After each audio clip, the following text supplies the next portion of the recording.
Soyez les bienvenus pour cette nouvelle soirée de l'école biblique de Rouen qui va nous permettre ce soir d'aborder, de découvrir peut-être la poétesse Marie-Noël, qui est née Marie-Mélanie Rouget le 16 février 1883 à Auxerre, et qui est véritablement la cité qui est la toile de fond de son existence jusqu'à sa mort le 23 décembre 1967.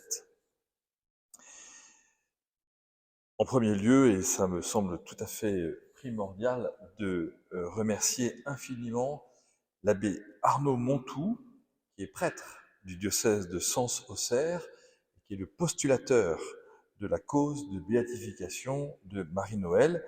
Je l'ai contacté il y a quelques jours en lui disant que j'avais le désir à Rouen de présenter cette poétesse et s'il pouvait m'aider en me donnant quelques documents. Et donc c'est lui qui est à l'origine de ces pages que je vous livre ce soir. Et en travaillant son texte, je me suis permis d'y greffer des œuvres de Marie-Noël pour que nous essayions d'avancer un peu dans la connaissance d'un certain nombre de ces textes ou qu'ils puissent résonner ici dans cette église Sainte-Jeanne d'Arc. Les parents de Marie sont Louis Rouget et Marie-Émilie-Louise Barrat, qui étaient cousins germains, issus tous deux d'une lignée de compagnons de rivière employés sur le coche d'eau depuis le règne de Louis XV. Alors les compagnons de rivière sur les coches d'eau, c'était des navigateurs sur des bateaux à fond plat. Et les coches d'eau étaient notamment des embarcations de transport fluvial pour passagers sur l'Yonne qui coule à Auxerre, bien sûr, mais qui permettait aussi de pouvoir amener le bois qui allait chauffer les Parisiens en hiver. Entre Auxerre et Lyon, dans une Bourgogne historique et paisible, l'écriture de Marie-Noël, entre prière, prose et poème, pourrait être crue simplette.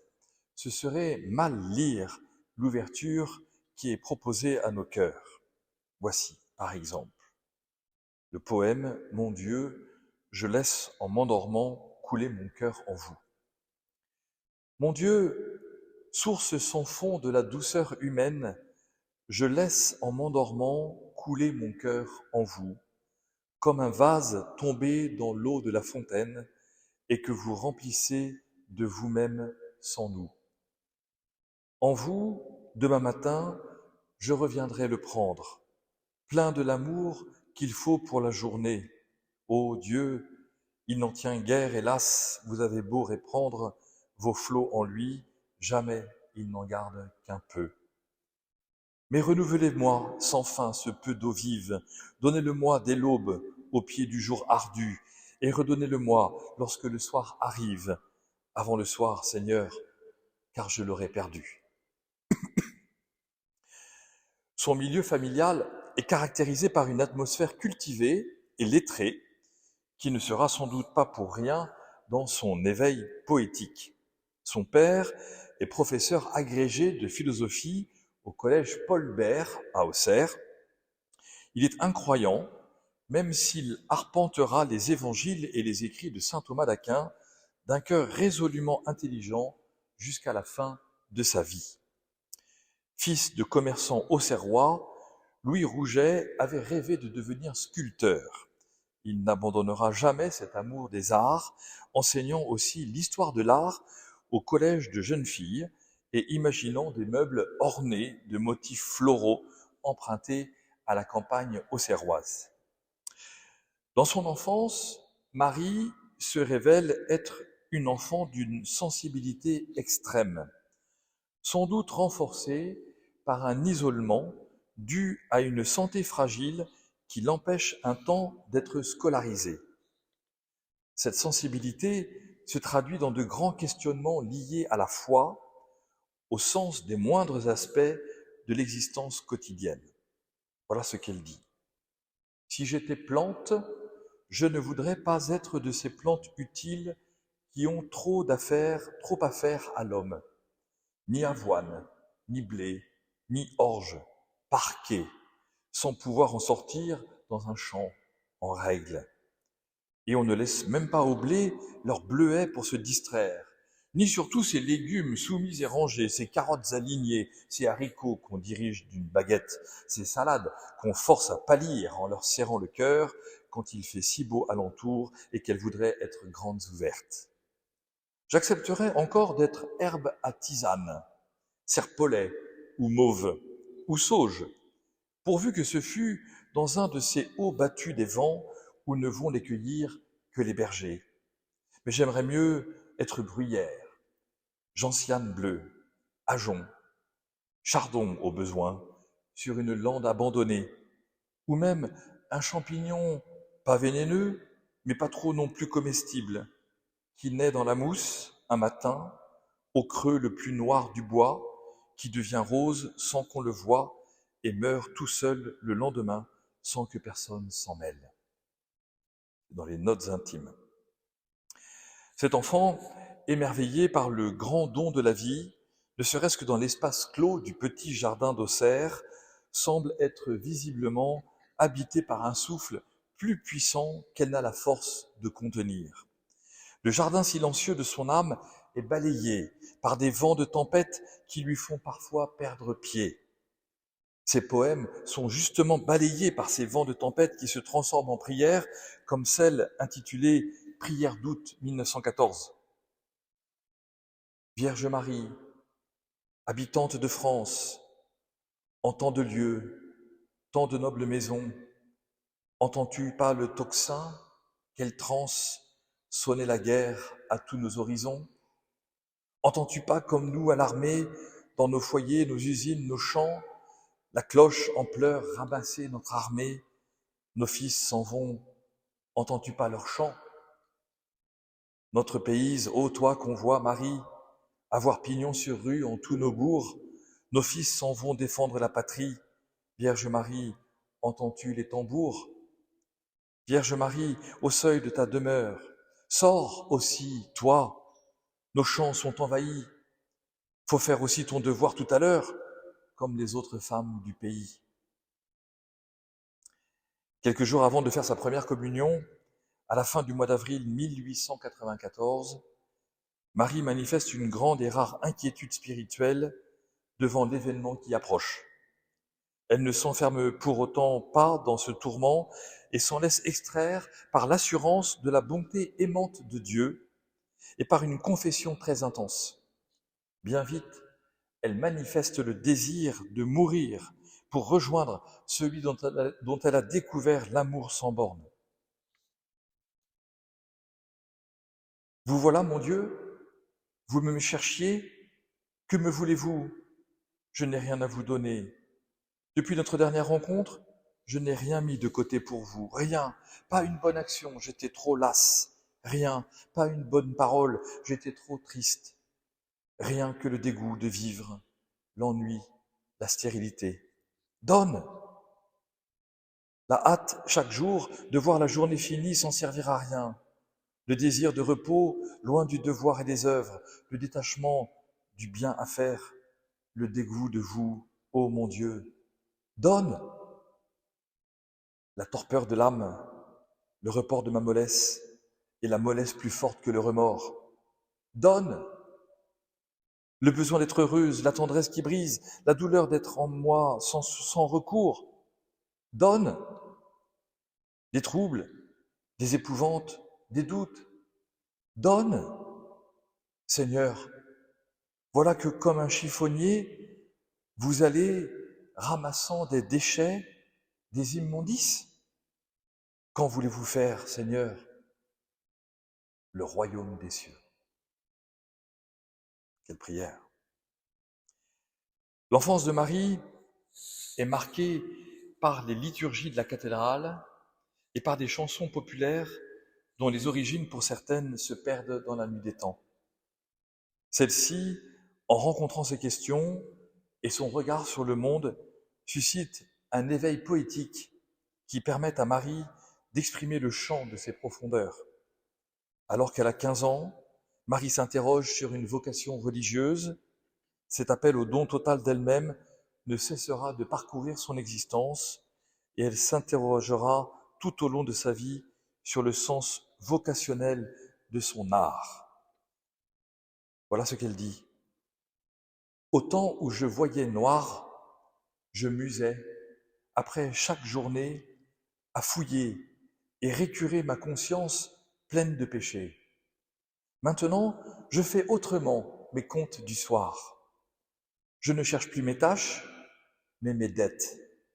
Je révise en mon cœur tout ce que j'ai reçu d'autrui au cours de la journée, toute cette menue bonté, ou grande, de l'homme qui m'a fait l'aumône en chemin, depuis le prêtre qui m'a dit la messe du matin, et pour la dire, il m'a fait le sacrifice de sa vie, jusqu'à la bonne femme qui a cueilli dans son jardin, pour ma soupe, une poignée d'oseille. Mes bienfaiteurs de chaque instant, je les rappelle tous à moi dans ma prière d'avant le sommeil. Fin de cette note intime. J'entends dans cette écriture l'invitation liturgique qui s'est déployée toute sa vie à l'ombre de cette cathédrale Saint-Étienne. Cette cathédrale, vous le savez, jamais achevée, malgré plus de 300 ans de travaux, sa façade apparaît triangulaire en l'absence de tour sud. Dans cette ville janséniste au XVIIIe siècle et très anticléricale pendant la Troisième République, la foi de Marie-Noël est tourmentée, mais lumineuse. Pensant d'abord que l'œuvre de Marie-Noël n'était qu'une poésie féminine assez plate, André Blanchet changea d'avis à la lecture de chants et psaumes d'automne. Il montre le sens du rythme de Marie-Noël, cachant dans ses premiers vers une gaieté pathétique sous la légèreté du ton. Il met en évidence le sentiment de révolte, de solitude, d'inquiétude métaphysique, dont le poète ne s'est jamais délivré tout au long de sa vie. Il insiste aussi, Blanchet, sur sa fascination du néant, son goût de l'absolu, son profond besoin d'amour où se révèle sa sensualité. Marie-Noël est l'un des cas exceptionnels en littérature d'un chrétien dont la foi n'a pas fléchi en dépit des difficultés rencontrées. Entre 1903 et 1905, elle écrit son tout premier recueil de poésie, Les Chansons de Cendrillon, alors qu'elle ne connaît encore rien des règles de la prosodie. Son parrain, Raphaël Perrier, agrégé de lettres et inspecteur d'académie, les lui enseignera bientôt, en 1908, convaincu par le talent, dit-il, sauvage, se dégageant des premières œuvres de sa filleule. Beaucoup la croyaient, à tort ou à raison, toute douce et sainte. Dans le propos des dames élues au jugement dernier pesant la pesée des armes, elle-même, Marie-Noël, a répondu vivement. Comment aurait-elle jamais pu se sanctifier dans un cloître avec ses yeux et ce cœur qu'elle avait ouvert si grand, je le veux bien, à toutes les pauvretés et les douleurs, mais encore à toutes les beautés, à toutes les folles lueurs, à toutes les passions de la terre. C'est à la fin de l'année 1904, le 27 décembre exactement, qu'elle retrouve son petit frère Eugène, mort dans son lit. Il avait 12 ans. Et Marie-Noël cherchera toute sa vie à traduire dans des mots et des silences sa colère contre la mort, ainsi que le cri déchirant de sa mère. Dans ces mêmes jours, autour de Noël, elle aurait vu partir un homme qu'elle aimait. Voici le poème Hurlement. Non. Voici une chanson, Mon bien-aimé s'enfuit chercher l'amour. Mon bien-aimé s'enfuit chercher l'amour dès le matin parmi les fleurs écloses. Pour le trouver, il effeuillait les roses. Couleur du soir, de l'aurore et du jour, mon bien-aimé n'a pas trouvé l'amour. Je l'attendais, pâle et grise lavande, et tout mon cœur embaumait son chemin.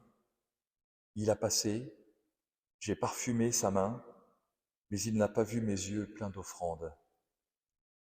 Fin du poème. Cet absent, dont le souvenir est enfoui dans la pudeur sentimentale de Marie, apparaît dans toute son œuvre comme le révélateur d'une profonde et fidèle attente de l'amour. Mais la mort de son frère est un hurlement. Voici ce poème. Le jour s'en va, sur la montagne, l'ombre grandit. Es-tu parti dans la campagne, ô mon petit? Tu n'es pas là, ni dans les tables, ni dans ton lit. Tu ne viens pas te mettre à table. Je vais, cherchant de place en place, où donc es-tu? Ton frère aîné revient de classe, de noir vêtu. Qui donc a vu? Qui me ramène mon fils perdu? Qui l'a trouvé loin dans la plaine? Un peu plus loin. Que me veut-on? Que j'aille épris, quand vient le soir, leur Dieu, leur saint et leur mari pour te revoir? C'est contre eux tous que mon sang crie de désespoir. Ces loups du ciel, voleurs de vie. Fin de ce poème. Le nom de Marie Noël apparaît pour la première fois dans la Revue des Deux Mondes en 1910. Chacun comprend que son nom désormais est lié à la mort de son frère le lendemain de Noël. Cette année-là, paraissent 5 poèmes publiés grâce à son parrain. Ce fin lettré comprend vite l'importance de l'éclosion poétique dont il est témoin. Les compositions de jeunesse firent place peu à peu à une œuvre puissante, en résonance avec le cri de Job. Cet inconsolable cri de l'homme, il est entré en moi, dit-elle, alors n'en est plus ressorti. Cette première publication est une naissance pour le poète. Marie-Noël est apparue. Et pourtant, une nouvelle fois, la plus grande joie côtoie les plus grandes peines. 1910 est aussi l'année de la mort de sa chère grand-mère, sa grande parleuse, comme elle dit. En 1913, elle fait une expérience terrible de l'absence de Dieu. Elle appelle cette épreuve qui l'a fait vaciller dans la racine de sa vie l'enfer des 3 jours.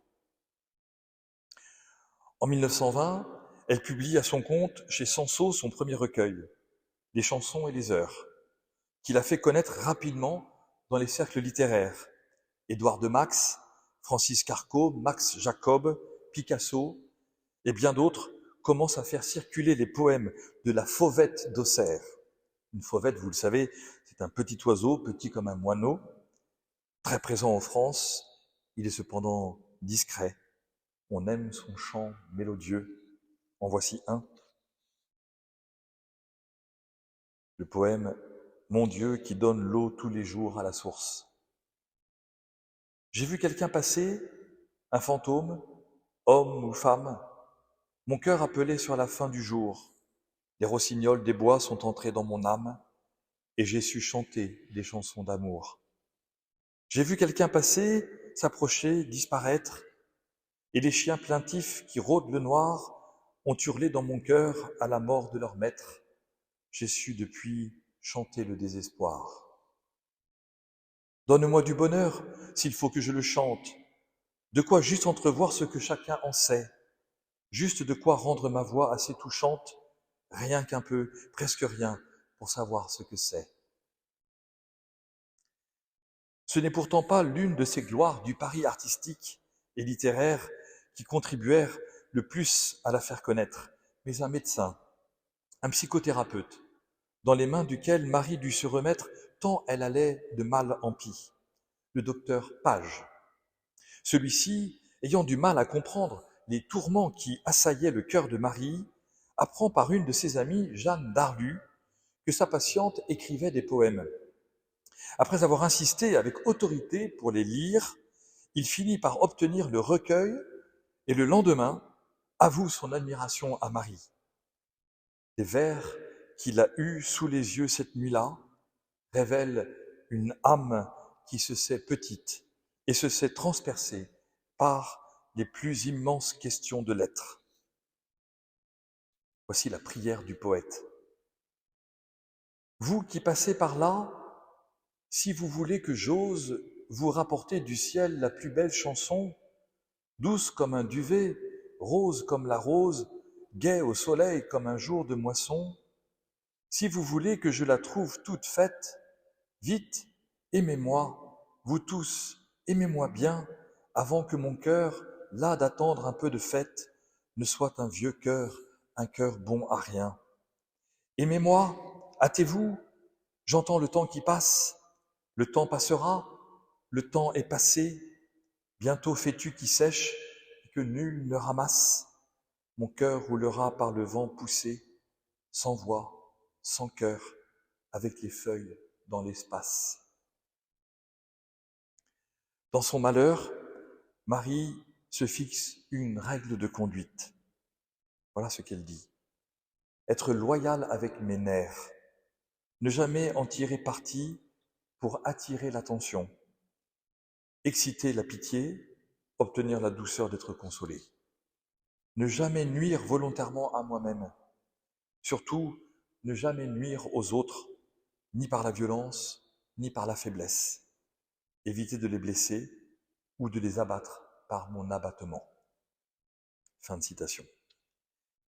Des rencontres vont profondément marquer Marie, celle de Raymond Escolier, personnalité littéraire et culturelle reconnue, un temps directeur de cabinet d'Aristide Briand, qui sera son biographe, veillant fraternellement sur son œuvre et sur sa diffusion tout au long de sa vie. L'amitié avec l'abbé Brémond, homme de lettres et académicien, et surtout l'amitié avec l'abbé Munier, ce prêtre alors aumônier des sœurs de Saint-Joseph de Cluny et fréquentant les milieux littéraires dans lesquels il est reconnu pour sa finesse d'esprit et son attention aux plus tourmentés. L'abbé Munier va prendre soin de Marie comme il l'a fait et le fera pour tant d'âmes brûlées de l'inquiétude des profondeurs.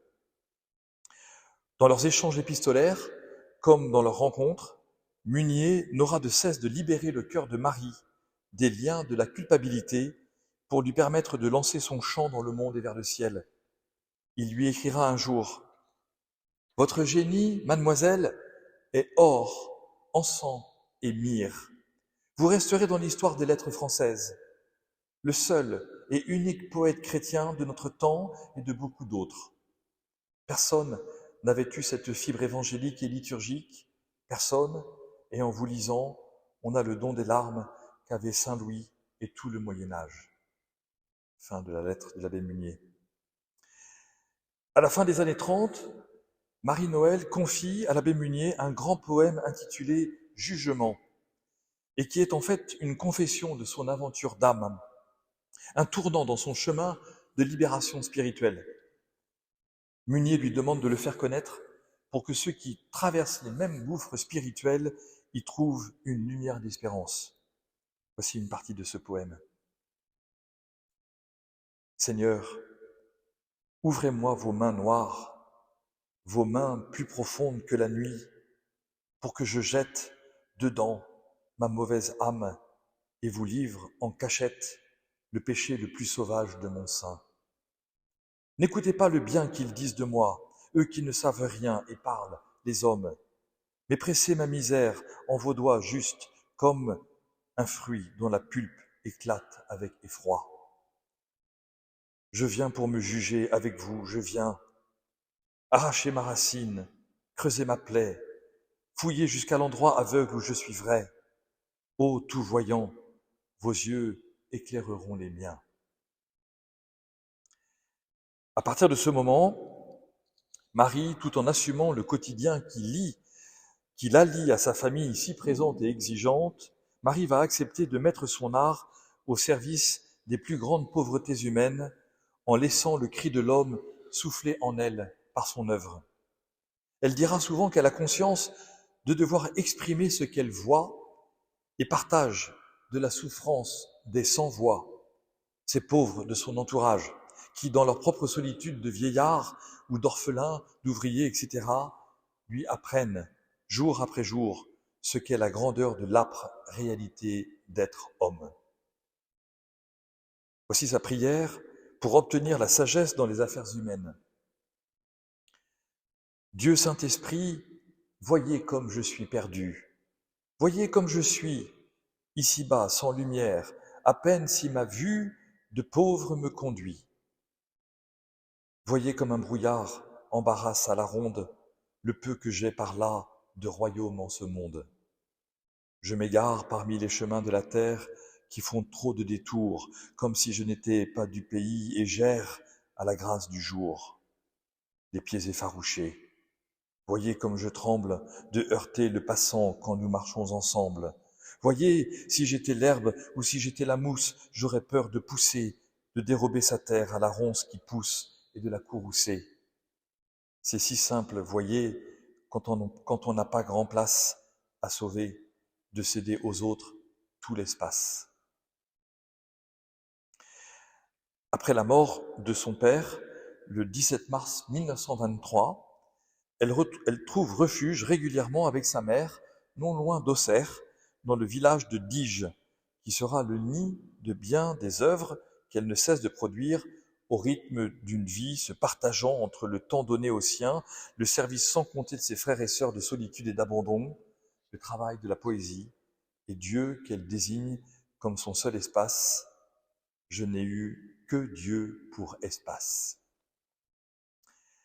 La dernière partie de sa vie est marquée par une reconnaissance grandissante de la part des plus grands noms de la littérature, de la société civile, de l'Église, mais également dans les dernières années par une lente descente dans le dénuement extrême du grand âge et de la cécité qui la plonge dans un isolement croissant. Elle s'éteint le 23 décembre dans la nuit, le cœur revêtu de paix, alors qu'elle vient de recevoir les derniers sacrements. Voici Viatique. Ô vous qui me donnez à boire, il est trop tard, je ne bois plus. Pain et vin sont en la mémoire de ma chair à jamais perdue. Ô vous qui m'essuyez la face, à quoi bon ce linge, à quoi bon laver ce visage qu'efface déjà la souillure sans nom? Que faites-vous, toute main vaine, au bord blême de ce proscrit? Que tentez-vous, ô toute peine? Allez me chercher Jésus-Christ. Allez dans le pain qui l'habite, me chercher Jésus-Christ. Allez dans mon flanc qui s'épuise, vite, jetez-le comme un grain de blé. Le grain dont il faut que tout meure et pourrisse de pie en pie, afin, blé mort ou blé demeure, que de lui lève un autre épi. Que faites-vous, toute main vaine, mains inutiles, mains autour de l'abîme, ô toute main pleine et vide du dernier secours? Allez à sa porte cachée, allez me chercher Jésus-Christ, livrez-le, candide boucher, au sort boueux de mes débris. Chair avec chair anéantie, dans la fosse aux ventres errants, jetez ce soir, jetez l'hostie aux ordures en se mourant. Pour en moi faire être qui dure, envers et contre mort, jetez, à corps et âme, cette pure parcelle de ressuscité. Jetez, englouti en ma perte, dans la béante obscurité de ma dernière bouche ouverte, la semence d'éternité. Le combat de Marie-Noël se livre à nous comme une consolation. Tant de fois, nous avons la solitude impression de vivre des épreuves que personne d'autre avant nous n'a vécues. Mais en additionnant la littérature, la géographie et l'histoire de l'humanité, nous entendons rien de nouveau sous le soleil, comme s'écrit Coëlette déjà dans l'Ancien Testament. Tout est dur, la vie est dure. Le combat pour la vie commence dès les origines. Alors, quand il devient spirituel, à savoir qu'il cherche le sens de la vie, le silence de Dieu peut devenir une torture ou un bouleversement qui fait passer des larmes à l'espérance, un abandon qui ne dit pas qu'il ne fera plus rien, une victoire qui se reçoit de la croix du Christ et des croix portées par ceux qui, avant nous, ont mené ce combat. Ce n'est pas à nous de dire s'il est perdu ou gagné, l'enjeu c'est de le mener. Marie-Noël permet un pas supplémentaire par son écriture généreuse. Comme Thérèse de l'Enfant Jésus propose la petite voix, Marie-Noël présente la petite voix de poésie. Pour nous surprendre encore et pour conclure, laissons à Henri de Monterland les derniers mots de mon intervention. Lui qui, en 1929, se dépeint sous les traits, dit-il, d'un de ces grands viveurs sentant fort les 7 péchés capitaux, menant sous le masque une aventure de violence, de jouissance et de facilité, voici ce qu'il écrit à propos de Marie-Noël. Je lis peu les poètes contemporains, et la portée de ce que je vais dire en sera réduite. Après lecture de Les chansons et les heures, je dis que Marie-Noël est pour moi le plus grand poète français vivant. Mettons, si l'on veut, le seul qui me touche. Ce qui est bon l'est admirablement. Cela jaillit du cœur, et cependant, cela est ouvré par l'art le plus attentif, plein d'art, et cependant, cela n'est jamais de la littérature. Le tour est celui de la plus vieille France. Le christianisme n'y est pas agaçant. Des poèmes comme L'Épouvante, L'Andante, La prière du poète à tierces sont parmi les plus beaux poèmes qui aient jamais été écrits en langue française. Je vous remercie.